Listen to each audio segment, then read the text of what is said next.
This is my 1941 Ford 9N arriving home. I purchased it from Western Massachusetts, virtually sight unseen. I had my nephew take a ride over and do a FaceTime video with me so that I could at least get a good look at it, or as good as you can get out of a FaceTime video. And then I purchased it and had it hauled from Western Mass to my home. The previous owner purchased it and started working on it and realized it was a little bit too much for him. He did some initial painting of it, also tried to start it, realized that it would not start, did a compression test, and I was told that it was getting very low compression to zero compression. He pulled the head and the exhaust and the intake manifold, which is why you see it wrapped in the blue tarp. The radiator is in very good shape. There's no water leaks at all. The generator is seized. Two of the valves were stuck open, valve and exhaust valves in cylinders 1 and 4, and the other valves all leak. They don't seal properly. As I mentioned, the previous owner started doing some painting, so cosmetically it looks better than it would normally, as it did sit outside for a number of years. I'm told it has not been started for probably 8 years anyway.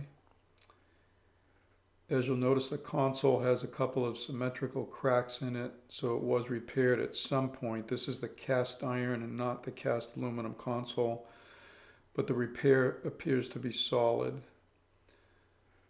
The right rear wheel seal, I assume, is leaking. The left wheel appears to be dry. I was told that neither of the brakes work, and I know nothing about the PTO. The grille is in great shape. The two legs for the hood are in good shape, some minor dents. The exhaust intake manifold is nice, and the head appears to be good, although I have not checked it to see if it's flat. The hood is in better condition than most that I've seen, and the fuel tank is very solid. No signs of rust through. However, when I did inspect the inside, I did see some indications of some surface rust. Spotty though. Nothing that can't be treated, and certainly nothing to be concerned about. Did come with a set of service and shop manuals also, in an old parts catalog as well. Getting the valves out has been a challenge, particularly the exhaust valves, and you'll see in the next clip that I had to use a 2-ton jack and heat and PB blaster to release the valve guides, but I did manage to get all the valves out. The cylinders do leak if you put mystery oil in them, so I assume that the rings are either stuck or worn. And here's where she sits, waiting for further activity.